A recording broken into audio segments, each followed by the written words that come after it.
Hello everyone. Today we are here to discuss regarding COVID-19 and our health.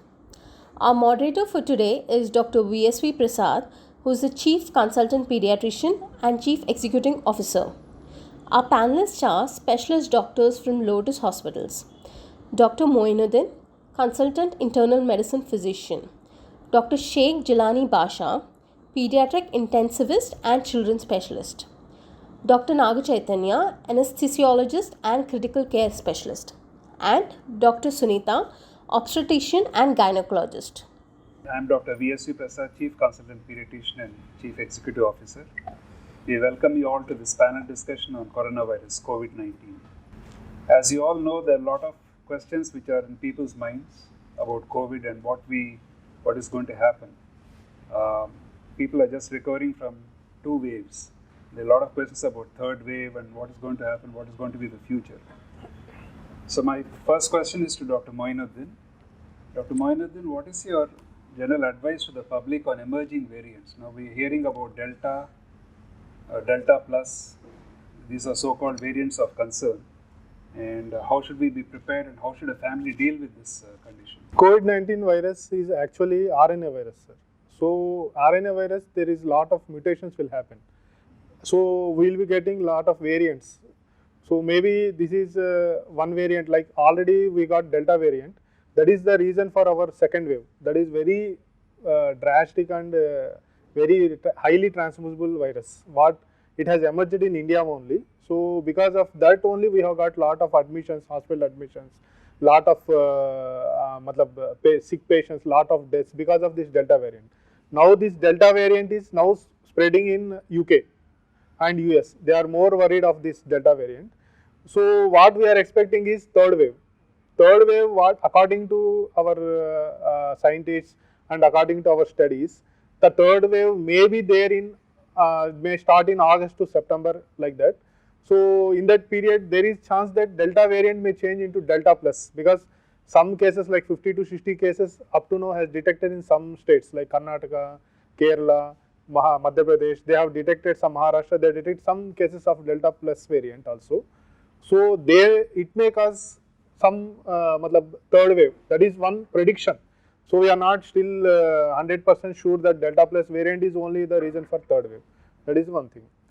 And public, what we have to do is only one thing: we have to wear mask. That is the only first and foremost criteria is you have to wear mask and you have to maintain social distance. These two things, if you are able to maintain, so definitely we can prevent any variant from attacking the people. We can prevent any variant. That may be Delta variant, it can be Delta plus variant or any other variant. The funda is to wear the mask and avoid gatherings, avoid functions maximum until the whole people, most of the people, like 70 to 80% of the people are get vaccinated. This is the thing, like prevention is better than cure.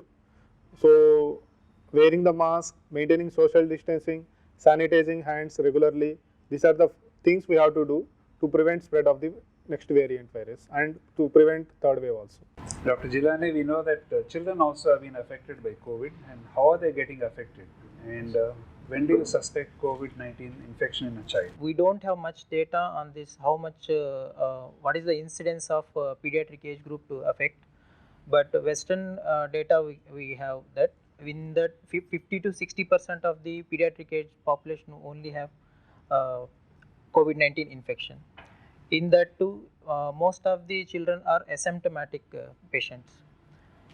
So most of the pediatric age population will get the infection through their contact with parents and any sibling affected with COVID-19 at home, and because of contact surfaces and fomites, any droplet infection through other route of infection. In adults also similar routes they affected with COVID-19 infection. So when do we suspect COVID-19 infection in children? In any child with associated with any symptoms, like COVID can present in various manifestation in children's. any child can present with fever, cough, cold, or breathing difficulty, or running nose, or any sore throat. Some children may present with atypical manifestation like loose motions and vomitings. The child may suffer with decreased activity. So in these children, we have to suspect of COVID-19. So like fortunate thing is most of the children have 50 to 60% of the pediatric age population asymptomatic group. They doesn't show any symptoms at all, but in 30 to 40% of the population, we used to see all these manifestation whatever I have said now. And 5 to 6% of the affected children, most of the time they land up into a very severe form of disease. They have developed breathing difficulties, and when you monitor these children's saturation levels will be less than 90%. Those only require ICU admissions and may require advanced intensive care support for these children. Otherwise, most of the children are asymptomatic for this COVID-19 infection. Dr. Chaitanya, I know you have been looking after the sickest of the sick COVID patients at our hospital since last year. So previously, a lot of drugs were approved initially, and then after that, they were taken off the list, and ICMR and the Ministry of Health also said they should not be used. So some were approved, some were disapproved. And currently, what are the drugs that are approved for use in severe COVID in patients in the ICU? And another observation, during the second wave, we found a lot of younger population in the 20s, 30s, 40s losing their lives. Mortality was higher in that population. What do you think would be the reasons for that as compared to last year? Okay, sir. Interesting take, but I'll take the question in three separate things. One, coming to the drugs being used and being approved. We had so many drugs that came into the market and then they were removed off. So it was a clinical challenge for all the critical care physicians across the globe to decide which works, which doesn't work. Even for the health authorities to decide which to approve, not to approve. Many of the drugs had only emergency authorization approval so that they can be used. So ultimately the media played a major role in deciding what kind of drugs that are being used. So finally the take is the important drugs which actually showed any kind of recovery or mortality benefit at the end of the day, as per the WHO Solidarity trial or the recovery trial which concluded, was oxygen in any form, in terms of face mask, higher oxygen levels from high flow nasal cannulas, NIVs or ventilators whenever the patient needed oxygen did help the patients. Then it was steroids, which showed a clear-cut mortality benefit when used for certain period of time, then being tapered at certain dose. Then the anticoagulants or the blood thinners, they played a major role in recovery.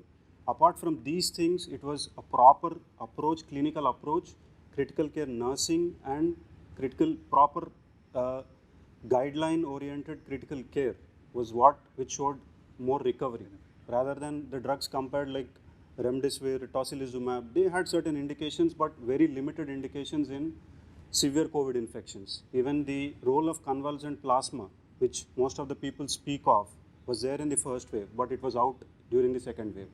So that's about the drugs. The second interesting part is why younger population. As you said, yes, it was right that we had more and more younger population who came to the clinical settings. And probably the reasons could be the vaccine jabs were given only to the healthcare workers, frontline workers and the elderly age groups initially. So they didn't have a vaccination issue. Then the second thing was, we have seen most of the youngsters had happy hypoxia.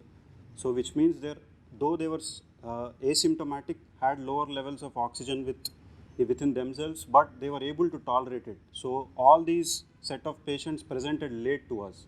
And then because of the economic slump down, most of the youngsters had to go back to work after the lockdowns. So maybe, and because as the other panelist was saying, new variants came into the market which are extremely infectious. So that is why the younger set of population was showing more infectious rate, and the hospital admissions were high in that set of population. And coming to the increased mortality in this group, probably because of the happy hypoxia, they were presenting late. So because they were presenting late, they had to succumb for the disease, and the newer variants were more infectious and more deadly. Third, and the most unfortunate thing, lack of ICU beds, lack of oxygen everywhere, so they couldn't get admissions and we had to lose them. Probably these could be the factors which were there. Dr. Sunita Garu, Yes. we all know that even pregnant women were affected during the second wave, particularly as compared to the first wave. How does COVID affect pregnant women, and in sort of what manifestations? The other question I had was vaccines. COVID vaccine, now they are available. Can they be given to pregnant women or should they be delayed? Okay. So just wanted your inputs on this. Good afternoon, everyone. Yes, COVID pandemic in second wave affected a lot of pregnant women compared to the first wave. First wave, we had very less number of pregnant women becoming positive, but the second wave, it hard to the pregnant women. Although the 2/3 cases were asymptomatic, the remaining 1/3 data says that if they get the illness, their severity was very high. The hospitalization number was high, the oxygen requirement was high, and women in third trimester who were infected showed much very severe illness compared to the women infected in the first and second trimester. Although CDC says that the pregnant woman is vulnerable maybe because of physiological changes that occur in pregnancy or hemodilution, and moreover pregnant women are immunosuppressed compared to the non-pregnant women. But even with that severity of illness, the pregnant woman is per se very panicked because the dyspnea which she cannot handle or the shortness of breath is severe in her, and oxygen ventilate, even if she requires oxygen, it was very high. Mechanical ventilation was there, and even it is very difficult, like what will be the outcome of the delivery. Preterm delivery was more and cesarean deliveries were more, and whether even the social circumstances at home will be different if a pregnant woman gets positive. And manifestations were similar to other non-pregnant women, like some women had mild to moderate flu-like symptoms, but if at all, if the severity of the illness is more, the respiratory complications were more, and if some women had thrombotic complications too, requiring anticoagulants. Only now WHO says that pregnant women are the vulnerable group for the second wave. So getting sick in pregnant should be avoided by social distancing, wearing mask, and washing hands frequently, and that's how. But regarding vaccine, yes, there was a lot of confusion whether to give, not to give, what will be the effect on the baby, or whether it can cause early delivery. But all that is now very clearly recommended now. Until May 21st, lactating women were allowed to get vaccinated.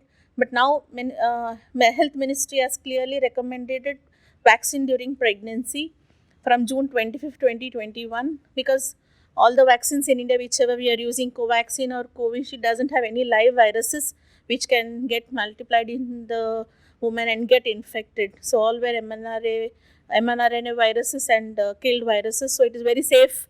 That's what even FOXI and WHO recommends vaccine in pregnancy.